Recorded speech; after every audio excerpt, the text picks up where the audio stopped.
assignment he delivered as he led our team to 4 straight NBA Finals appearances. We look forward to the retirement of the famous number 3 Cavs jersey one day down the line.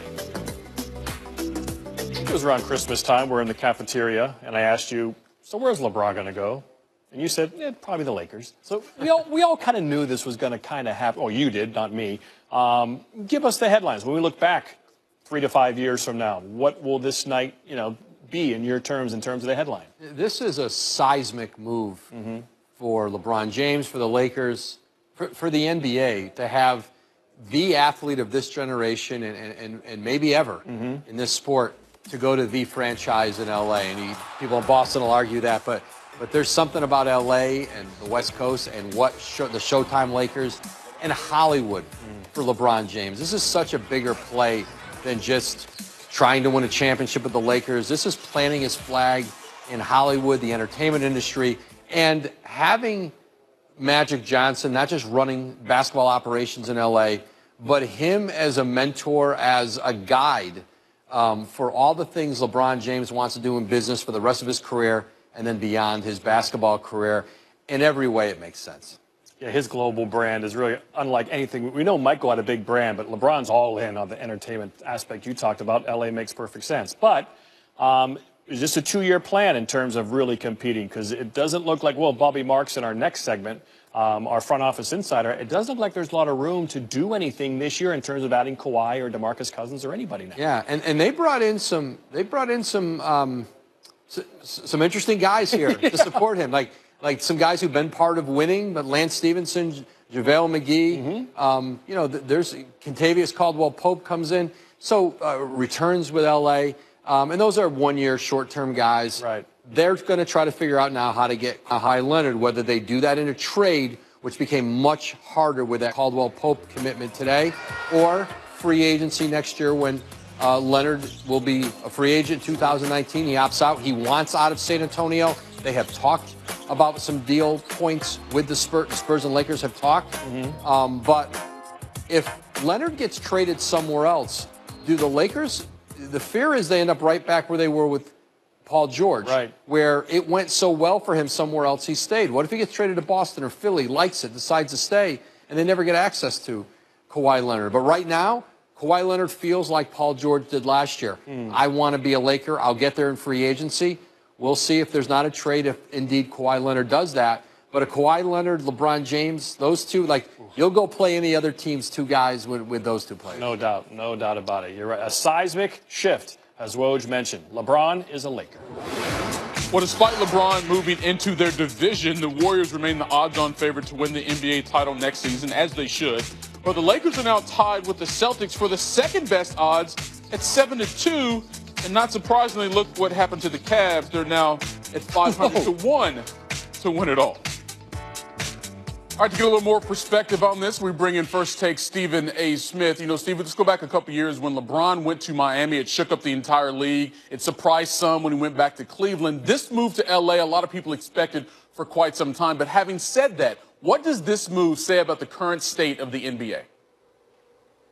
Well, it just said, people can look at it and they could lament the lack of parity because all the best players seem to be in the Western Conference. There's no doubt about that. It's one of those things that will prompt discussion as to whether or not the commissioner needs to revisit seedings in the playoffs instead of having 8 teams in the East, 8 teams in the West. Just do 1-16 and get it over with so we can have some semblance of competition. But I really don't care about that right now. I'm from the streets of New York City, the big city, the bright lights and what have you. LA is obviously the second largest market in the country. Chicago being third, and between those 3 cities there are 5 NBA teams, and not a single one of them made the playoffs this past season. That's simply not good as far as I'm concerned. That doesn't mean that the NBA can't thrive without those guys in the postseason. Clearly Golden State being in the mix, Houston being in the mix is incredibly relevant, but the Lakers being relevant again, having missed the playoffs for the last 5 years, it does just make your hair stand up on your skin. It gets you hyped and excited about the possibilities,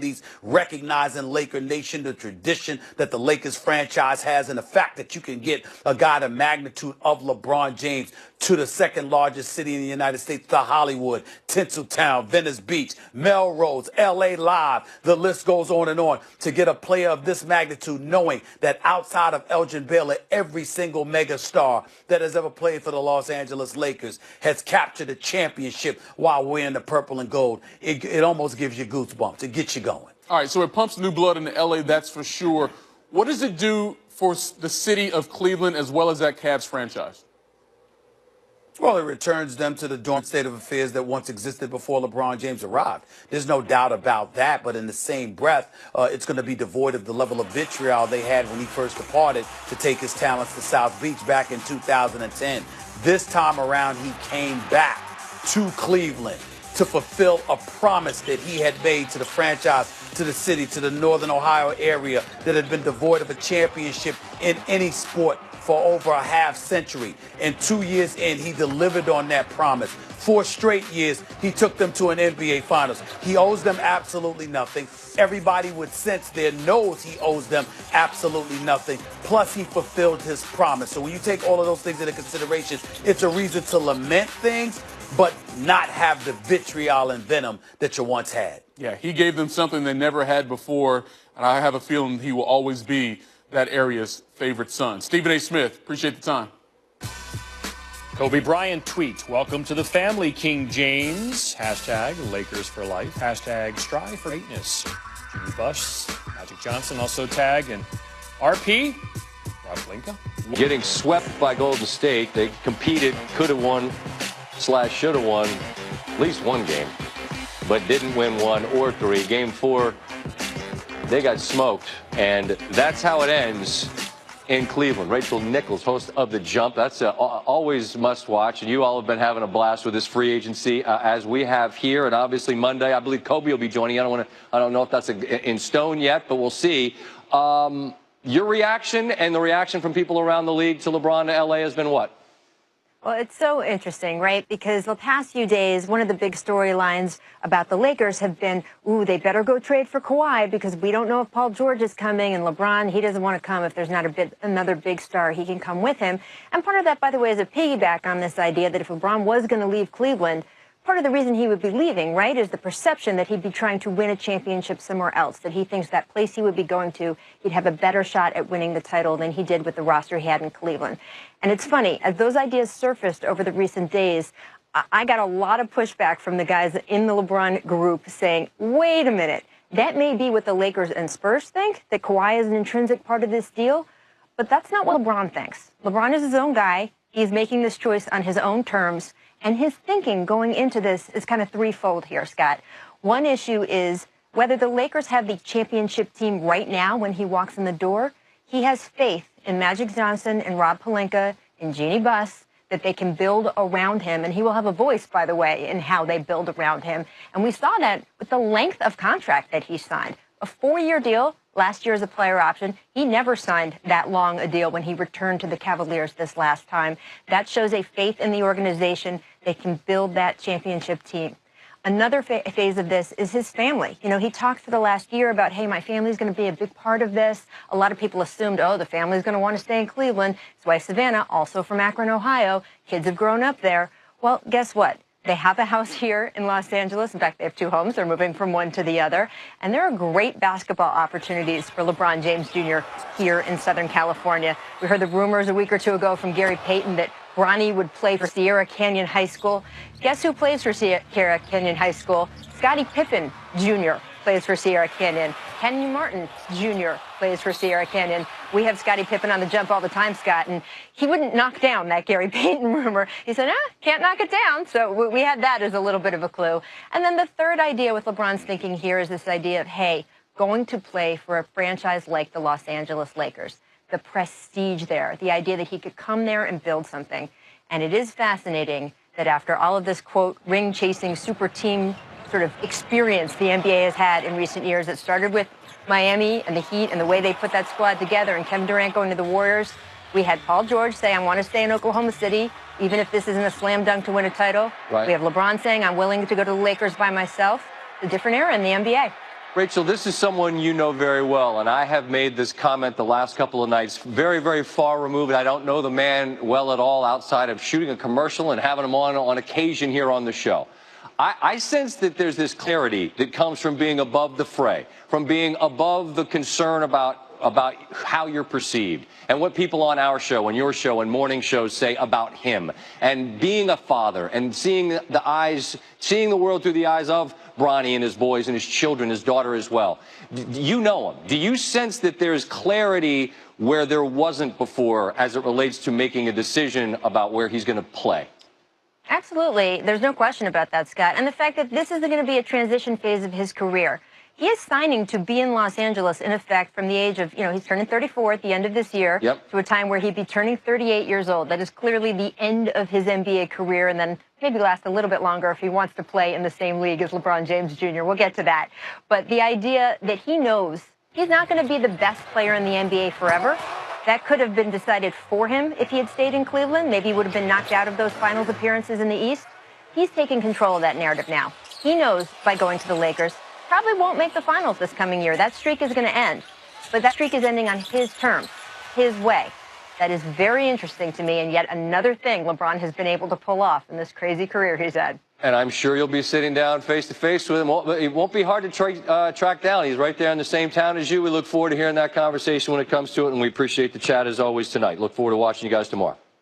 Thank you. You got it. That's Rachel Nichols.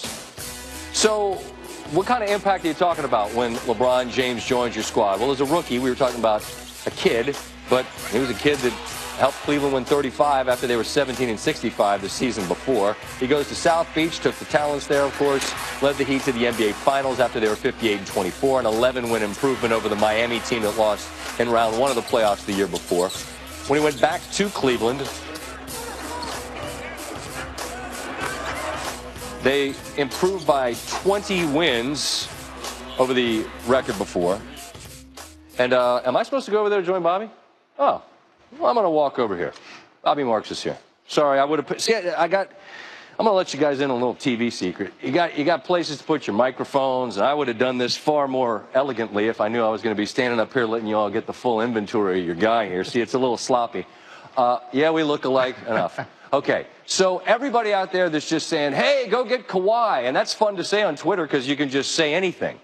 How hard is it going to be for the Lakers to bring somebody of that caliber in salary-wise? Extremely hard, and we can walk you through. Please do. Right now, the Lakers are at $47.6 million. This is before all the transactions today, and we are leaving Luol Deng's $18 million on the cap. We are not stretching it over over 5 years to reduce his number. We are leaving Julius Randle's $12.4 million there. And when we put James over, we slide him in. That goes down to $12.8 million. So you've got a little bit of a room. They agreed to sign Contavious Caldwell-Pope, $12 million for 1 year. When we put KCP in, we had him projected at $9 million. Okay. So we got a little bit of a bump there. We put KCP in. That leaves you at $1.7 million in room. What they're going to do is they're going to use that room first. They've got a couple second-rounders. Steve Mihalik from Kansas, who they drafted, they're going to probably sign him to using a little bit of that room. Now, here's the thing. Now you agree to a term with Lance Stevenson, right. The 4.4 room mid-level exception. We can put Lance in here. We had him projected at $1.5 million. Okay. So he is getting the $4.5 million room mid-level here. Born ready, Steve. Always. Okay, so now we're in the red. Now we're in the red, but you can use the room mid-level and exceed the cap. That is part of the rule. You don't have to be under the cap to use that.